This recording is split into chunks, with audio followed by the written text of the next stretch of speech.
नमस्कार दोस्तों, मैं हूं अंकुर और आप देख रहे हैं फाइनेंशियल सफर। आपने अक्सर सुना ही होगा, इस म्यूचुअल फंड ने पिछले 5 सालों में 12% का रिटर्न दिया।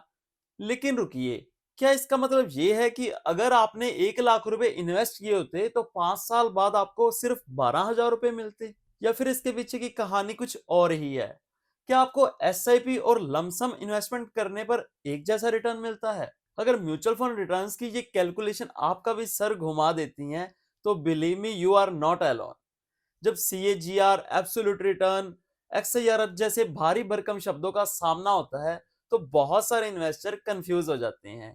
पर आज के बाद ऐसा नहीं होगा। इस वीडियो में मैं इन सब कॉम्प्लिकेटेड टर्म्स को अच्छे से क्लियर करूंगा और वीडियो के एंड तक आप खुद कैलकुलेट कर पाओगे कि आपको कितना रिटर्न मिल रहा है। तो चलिए इन्वेस्टमेंट की इस कैलकुलेशन को इजी बनाते हैं। तो सबसे पहले हम शुरुआत करते हैं एब्सोल्यूट रिटर्न से। एब्सोल्यूट रिटर्न यानी कि आपने जितना इन्वेस्ट किया और जितना आपको मिला उसके बीच का जो डिफरेंस होता है वही कहलाता है एब्सोल्यूट रिटर्न। इसको हम अपनी रोजमर्रा की जिंदगी में भी यूज करते हैं। जैसे कि एक दुकानदार 100 रुपए की चीज आई, 105 रुपए की बेची तो 5% प्रॉफिट। सिंपल सी बात है। एक एग्जाम्पल के जरिए देखते हैं। आपने किसी फंड के अंदर 1 लाख रुपए इन्वेस्ट किए और 2 साल बाद वो बढ़कर 130 हो चुके हैं, यानी कि आपका जो एब्सोल्यूट रिटर्न है वो 30% हो गया। लेकिन यहाँ पे भी किसकी कुछ लिमिटेशंस है।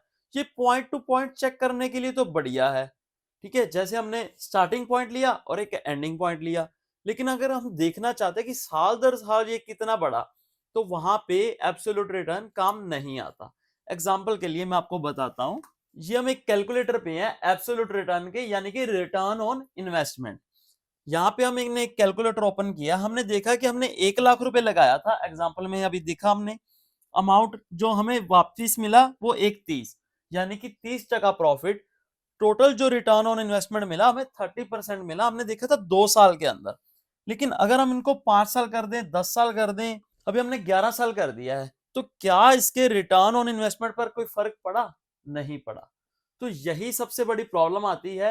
अगर हम देखना चाहते हैं कि हमारा कितना हर साल दर साल कितना पैसा बढ़ रहा है, तो वहां पे ये काम नहीं आता। तो उम्मीद है कि आपको एब्सोल्यूट रिटर्न अच्छे से समझ आ गया होगा। तो अगर हम चेक करना चाहते हैं कि साल दर साल हमारा इन्वेस्टमेंट कितना बढ़ा, कितने परसेंट से ग्रो हो रही है हमारी इन्वेस्टमेंट, तो वहां पे एब्सोल्यूट रिटर्न काम नहीं आता। तो इसके लिए क्या काम आता है, अभी हम वो देखते हैं। सीएजीआर। दोस्तों, सीएजीआर की फुल फॉर्म होती है कंपाउंडेड एनुअल ग्रोथ रेट। जब भी हम म्यूचुअल फंड की परफॉर्मेंस कंपेयर करते हैं, चाहे वो 3 साल हो, 5 साल या फिर 10 साल, जो सबसे स्टैंडर्ड रिटर्न मैट्रिक यूज होता है वो सीएजीआर ही होता है। अगर मैं सिंपल शब्दों में कहूं तो सीएजी आपको ये बताता है कि आपका जो इन्वेस्टमेंट है हर साल दर साल कितनी स्पीड से ग्रो हो रहा है। बिल्कुल वैसे ही जैसे एफडी का एनुअल इंटरेस्ट कैलकुलेट होता है। बस डिफरेंस ये है कि यहाँ पे कंपाउंडेड की पावर को ध्यान में रखा जाता है। एक एग्जांपल है, यहाँ पे आपने 1 लाख रुपए इन्वेस्ट किए और 5 साल बाद वो 2 लाख रुपए हो गए, ठीक है। तो हमें एब्सोल्यूट रिटर्न के हिसाब से पता चल रहा है कि ये 100% प्रॉफिट है। लेकिन हमें ये नहीं पता चल रहा कि यहाँ पे साल दर साल कितना बढ़ रहा है। तो ये टोटल सीएजीआर आपका निकल के आता है ऑलमोस्ट 15%। यानी कि अगर आपका पैसा 15% की सीएजीआर से ग्रो हो रहा है, तो 5 साल लगेंगे आपके पैसे को डबल होने के लिए। सीएजीआर निकालने का ये एक फॉर्मूला होता है, आप पॉज करके देख लीजिएगा। अभी हम चलते हैं डिजिटल बोर्ड के ऊपर ताकि हम इसको और अच्छे से समझ सकें। हम सीएजीआर को समझने के लिए एक एग्जांपल देखते हैं। यहाँ पे पाराग पारिक फ्लेक्सी कैप फंड को हमने सिर्फ एक एग्जांपल के लिए लिया है, ये किसी तरह की कोई रिकमेंडेशन नहीं है। मान लीजिए मिस्टर सुनील ने 5 साल के लिए पाराग पारिक फ्लेक्सी कैप फंड के अंदर अपनी इन्वेस्टमेंट शुरू की। उन्होंने 1 जनवरी 2020 को 1 लाख रुपए इन्वेस्ट किए और 1 जनवरी 2025 को जब वो रिडीम कर रहे थे, तो उनके जो फंड की जो वैल्यू थी वो 238 थी। यानी कि उनको जो टोटल प्रॉफिट था वो 1,38,000 रुपए था। यहाँ पे हमें सीधा सीधा पता चल रहा है एब्सोल्यूट रिटर्न, यानी कि 138% हमारी एब्सोल्यूट रिटर्न है। लेकिन सीएजीआर कैसे पता चलेगा? ये कैसे पता चलेगा हर साल उनकी इन्वेस्टमेंट ने कितना रिटर्न दिया, जो कि बहुत इंपॉर्टेंट है। अभी हम इसको एक कैलकुलेटर के जरिए समझते हैं।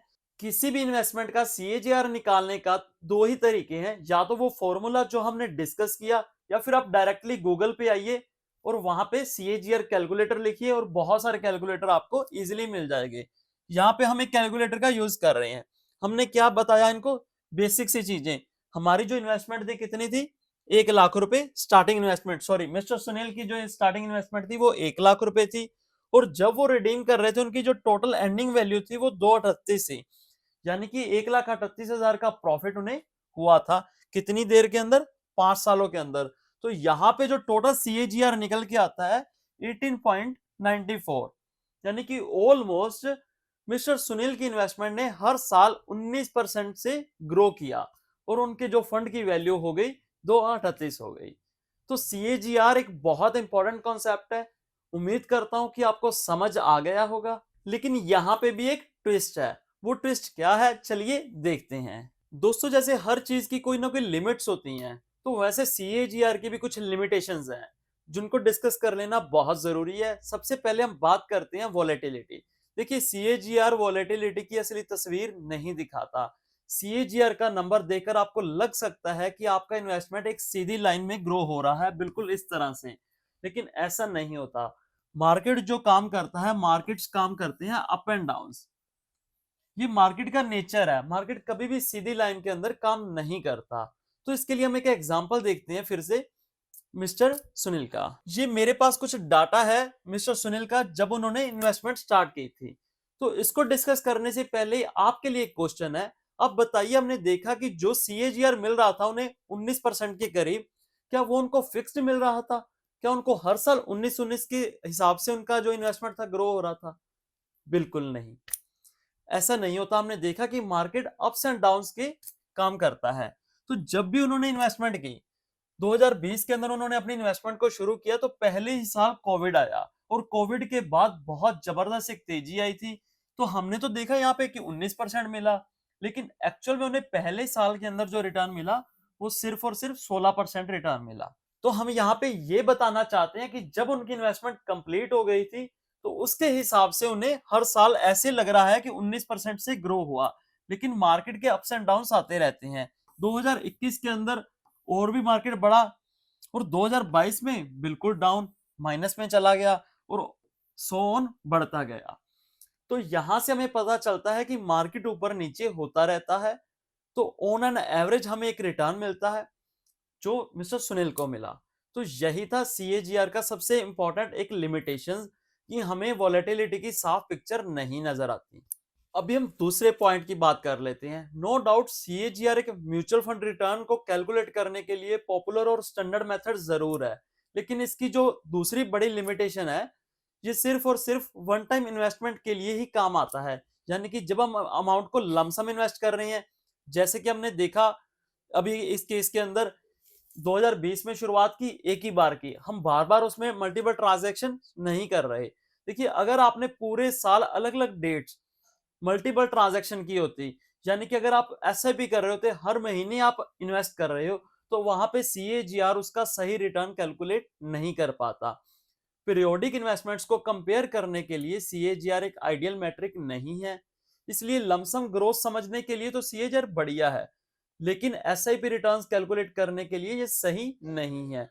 तो अब सवाल आता है कि जब CAGR SIP का सही पिक्चर नहीं देता, तो SIP का एक्चुअल रिटर्न मेजर करने के लिए आखिर कौन सा मेथड यूज होता है? दोस्तों, अभी हम बात करते हैं XIRR की। XIRR का फुल फॉर्म होता है extended internal rate of return. ये वो फॉर्मूला है जो आपकी रियल लाइफ इन्वेस्टमेंट एक्सपीरियंस को एक एग्जैक्ट नंबर में कन्वर्ट करता है। देखिए, आप SIP करते हो या फिर कभी कभी एड ऑन भी करते हो उसके अंदर, ठीक है, और बीच बीच में आपने पैसा विड्रॉल भी किया है, तो इन सब का कैलकुलेशन एग्जैक्ट कैसे पता चलेगा हमें? वो पता चलेगा XIRR के थ्रू। XIRR हमें बताता है कि आपके मल्टीपल इन्वेस्टमेंट्स, जैसे कि आपने SIP की, उनकी डिफरेंट डेट्स के हिसाब से ओवरऑल कितना रिटर्न दिया। एग्जाम्पल के लिए, आपने 10,000 रुपए पर मंथ SIP शुरू की और 3 साल में कुछ आपके 3,60,000 रुपए जमा हो चुके हैं। अभी उस फंड की वैल्यू 4.5 लाख हो गई है। तो अब अगर आप यहाँ पे CAGR से कैलकुलेट करोगे तो वो आपको गलत पिक्चर देगा, क्योंकि आपने पैसे को एक साथ नहीं लगाया था। XIRR हर एक SIP की डेट को और उसकी ग्रोथ पीरियड को कंसीडर करेगा और उसके बाद आपको एक एक्चुअल रिटर्न रेट बताएगा। XIRR का मेनली यूज हम SIP की रिटर्न्स के लिए करते हैं, या फिर जहां पे आपके मल्टीपल ट्रांजैक्शन हुए हो, वहां पे विड्रॉल हुआ हो, चाहे एड ऑन किया हो आपने, वहां पे भी आपके लिए XIRR यूज होगा। इसको मैं आपको एक और इजी एग्जांपल के साथ समझाता हूं ताकि आपको XIRR का मतलब क्लियर हो जाए। देखिए यहाँ पे एक शख्स ने ना 1 जनवरी 2024 को अपनी एक SIP शुरू की और उसने 1,000 रुपए पर मंथ इन्वेस्ट करना स्टार्ट किया। और उसने जनवरी फरवरी मार्च, यहाँ पे डिस्प्ले छोटी होने के कारण मैं आपको दिखा नहीं पा रहा, सितंबर अक्टूबर नवंबर और दिसंबर को भी उसने कंटिन्यू किया। पूरे 1 साल उसने अपनी इन्वेस्टमेंट की। उसकी जो टोटल वैल्यू चली गई है वहां पे फंड के अंदर 12,000 रुपए उसने इन्वेस्ट कर दिए। अब जब रिडीम करने का टाइम आया 1 साल के बाद, तो उसको टोटल फंड की वैल्यू हो गई 13,000 रुपए, यानी कि उसको 1,000 का प्रॉफिट हो रहा था। लेकिन अब यहाँ पे अगर हम CAGR यूज करते हैं, ठीक है, तो आपको ऑलमोस्ट 8.5% का CAGR नजर आएगा, जो कि बिल्कुल गलत पिक्चर दिखा रहा है हमें। अगर हम उसको XIRR से चेक करते हैं तो हमें जो एक्चुअल रिटर्न पता चल रहा है वो 15.47, यानी कि ऑलमोस्ट 15.5% के करीब हमें XIRR नजर आ रहा है। अब ये फर्क आ क्यों रहा है, हम इसको समझते हैं। देखिए आपने जो इन्वेस्टमेंट जनवरी के अंदर की, ठीक है, जो जनवरी के अंदर 1,000 रुपए इन्वेस्ट किया, वो पूरे 12 महीने के लिए इन्वेस्ट रहा। लेकिन जो फरवरी में किया वो 11 महीने के लिए रहा, जो मार्च में किया वो 10 महीने के लिए रहा, और जो एंड में नवंबर और दिसंबर में किया वो तो सिर्फ 1 या 2 महीने के लिए इन्वेस्ट रह पाया। ठीक है, तो मल्टीपल ट्रांजेक्शन हो चुकी हैं यहाँ पे, ठीक है, और अलग अलग डेट्स थी सारी। तो इन सभी को कंसीडर करके उनकी जो ग्रोथ हुई है, वहां पे हमारे लिए काम आता है XIRR, जो हमें एक्चुअल रिटर्न के बारे में बताता है। उम्मीद करता हूं आपको XIRR अच्छे से समझ आ गया होगा। एट द एंड हम कंक्लूजन पर पहुंचती है। देखिए अगर आप जो इन्वेस्टमेंट है वो लमसम कर रहे हो या फिर वन टाइम कर रहे हो, एक साथ सारा पैसा लगा रहे हो, तो उसकी रिटर्न्स चेक करने के लिए हमें यूज करना चाहिए CAGR। ठीक है, अगर आप SIP कर रहे हो या फिर मल्टीपल ट्रांजेक्शन कर रहे हो, खरीद रहे हो, बेच रहे हो, ठीक है, एड ऑन कर रहे हो या फिर विड्रॉल कर रहे हो, तो आपको XIRR का यूज करना चाहिए। ये आपको क्लियर पिक्चर दिखाएगा। तो दोस्तों ये था आज का वीडियो, जिसमें हमने आपको एब्सोल्यूट रिटर्न, CAGR और XIRR ये अच्छे से समझाने की कोशिश की है। अगर आपको वीडियो अच्छा लगा हो तो लाइक जरूर कीजिएगा, अपने दोस्तों के साथ शेयर कीजिएगा। तब तक के लिए कीप इन्वेस्टिंग, हैप्पी इन्वेस्टिंग।